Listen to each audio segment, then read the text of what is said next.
In this video, I'll show you how to set the spark plug gap on a spark plug to make sure your engine runs right. So you can see my dirty old spark plug here and my clean spark plug here. You can see that the gap on these two spark plugs is very different. This one is set to the proper gap for this piece of equipment. If you don't know what your spark plug gap is and you don't have a spark plug to go by, you can usually check the owner's manual, it'll tell you. The other way is to use a spark plug gap tool and use it to measure the existing spark plug gap. So this tapers around and has measurements. So I'm going to put this in and slide it until it stops. So I'm going to go 35 thousandths on the new spark plug. Starting here, put it on, and sliding around will open up that gap.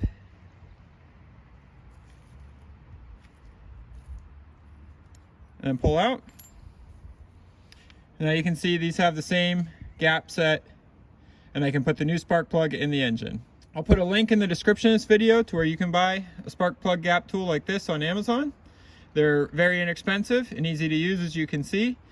If you like this video, give it a thumbs up and tell me about it in the comments. Thanks.